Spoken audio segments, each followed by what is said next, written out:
Hola mis queridos amigos, nuevamente con ustedes su doctor Tigre, el que ronca en esta negra noche neoliberal latinoamericana, sudamericana, ecuatoriana, en la que analizaremos cómo el colapso de la red de salud está dando paso a la telemedicina.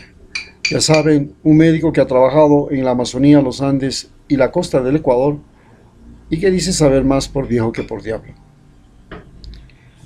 Los lugares de atención médica, incluso la simple aplicación de pruebas por un trabajador de la salud, han congestionado a los servicios de salud y los han convertido incluso en un foco infeccioso. Es por esto que se hace necesario crear hospitales especiales, hospitales aparte, carpas, hospitales que no permitan la relación cercana entre pacientes que no son de coronavirus con los que son por coronavirus. El problema está en que pasa esta enfermedad de una persona a otra y las personas que están brindando la atención a los que vienen a consultarse o que llegan por la enfermedad no tienen tiempo ni posibilidades ni recursos para mudar sus guantes, sus mascarillas, su vestuario y al pasar de un paciente a otro prácticamente se convierten en portadores. En los lugares de atención médica, los pacientes sanos que se suponen son portadores o los enfermos de coronavirus se ponen en contacto. Y este contacto ya es en sí una forma de transmisión de la enfermedad a la que por supuesto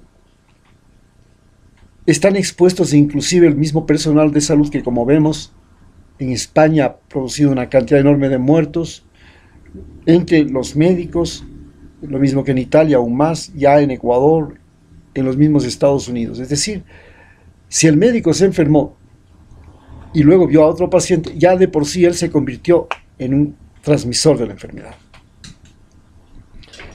Este riesgo, más el viejo problema del agendamiento, ¿se acuerdan ese programa de las citas médicas? Nos llaman por teléfono, le dicen, sí, venga para tal fecha. Sí, pero la fecha está para 3 meses después, pues y en esta crisis, ¿cómo voy a esperar 3 meses después? Ya después de que pasó de 3 meses ya habrá pasado la peste. Este agendamiento, que ya fue un fracaso en el sistema de salud de Ecuador, hace que el paciente que tiene que esperar algún día que llegue a la atención médica busque por cuenta propia, pero se olvida de cancelar o no quiere cancelar su cita y el día de la cita al dispensario, al hospital, al lugar de atención, no va nadie. Van unos 4 pelagatos. Esto por supuesto le sale muy bien al médico y al personal de salud porque tiene menos trabajo. Y al gobierno, porque puede decir que no se utilizó todos los recursos médicos, entonces todas las pastillas, no se gasta tanto en medicinas, no se gasta tanto en exámenes. ¿Por qué? Porque los pacientes prefieren irse a buscar su propia solución fuera del Estado, fuera del Seguro Social. Este agendamiento se ha vuelto ya la piedra angular del problema de atención médica en lugares y en hospitales estatales gratuitos, en lugares como el Seguro Social, que es el que sirve de atención a personas aseguradas. Las citas para fechas tan posteriores, que por lo general son tan distantes, hacen que el enfermo, repito, busca atención inmediata, privada, no se complica, dice que la plata pague y no la persona, porque por último, para la fecha que le dieron, a lo mejor o está más complicado o está muerto. La publicidad y los programas de salud en los medios y por internet, que aparentemente le permiten a las personas ahorrarse tiempo y dinero, y de lo que representa la cita médica, se ha convertido al mismo tiempo en una solución, pero de paso en un acoso. Este acoso de los medios de comunicación a las personas que se perciben como enfermas se ha ido multiplicando por la denominada comunicación teledirigida, o sea, por la radio, la televisión e incluso el internet. Cuando usted busca sobre una enfermedad, después solito le aparecen más y más y más información sobre esa enfermedad. Se trata de crear una dependencia como la se crea, ustedes ven la medicina homeopática. En la medicina homeopática, el médico homeópata y el medicamento que ellos usan se vuelven tan imprescindibles y por tan largo tiempo que parece imposible dejar de sentirse bien si ellos no están al lado. Este mismo mecanismo usa el denominado acoso mediático por medios electrónicos a los que se sienten enfermos.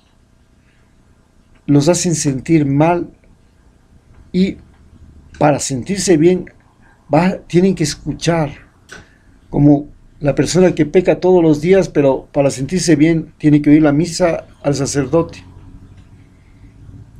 porque él es el vínculo entre Dios y el terrícola. La comunicación teledirigida prácticamente tiene otro problema. Encontró gran negocio en las noticias falsas, en el miedo, en la ansiedad, en la sospecha. En los tiempos del coronavirus ha servido para conseguir un montón de likes, un montón de seguidores, y esto es pagado y reconocido por Google, por YouTube, y se ha vuelto un negocio.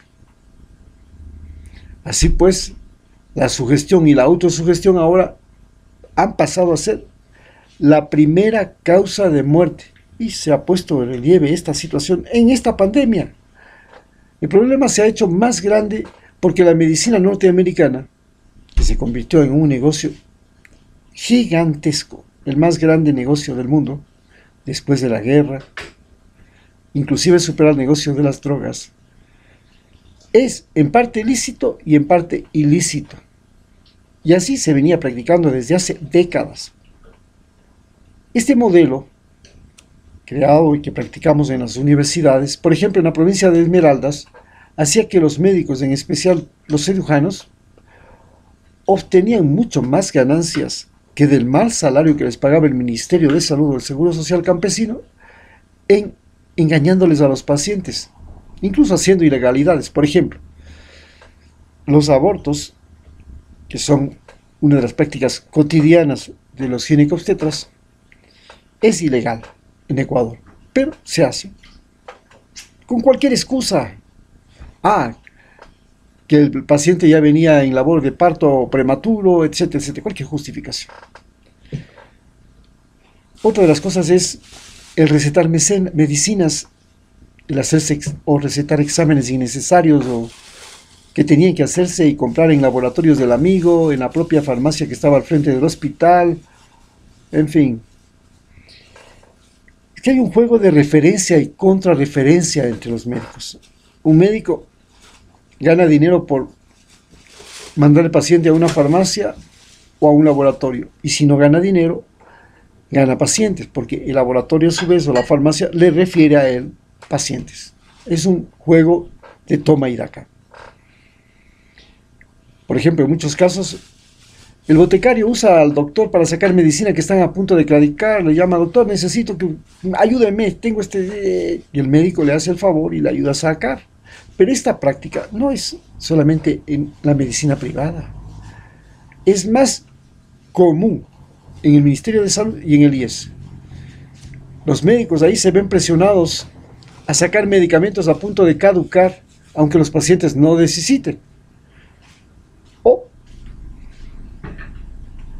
la atención médica en sí y el negocio de las medicinas ya empieza en las llamadas compras públicas.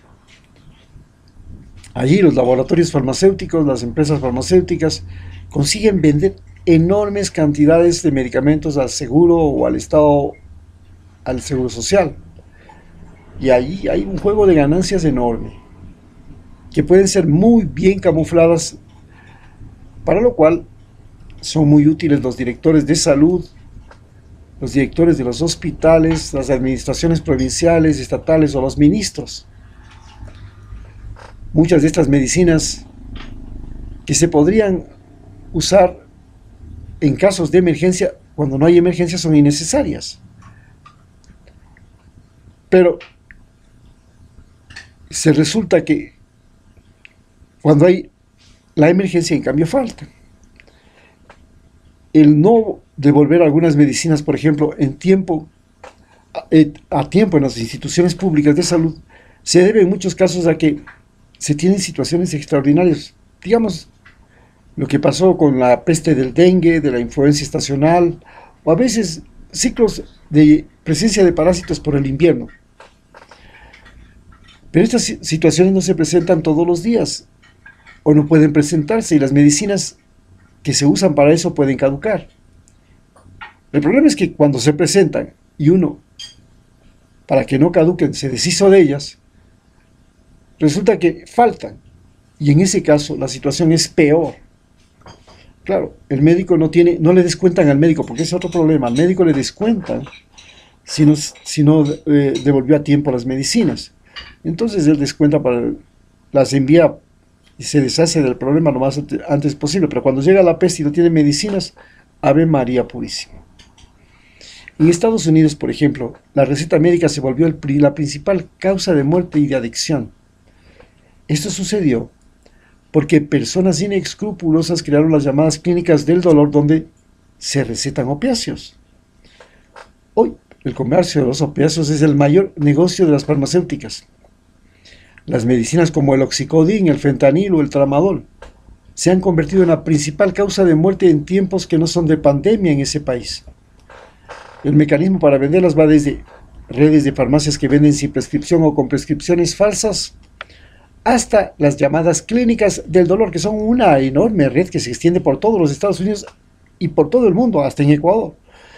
Y estas redes lo que hacen es crean y mantienen adictos a los analgésicos, y entre esos están, por supuesto, los opiáceos. Estas clínicas del dolor hacen lo que ahora hacen las tiendas que venden legalmente la marihuana, o lo que hacen los vendedores callejeros de tabaco o las licoreras. Los tres venden drogas. Esta es la situación que estamos viviendo respecto a la relación con la práctica médica y el uso de medicinas.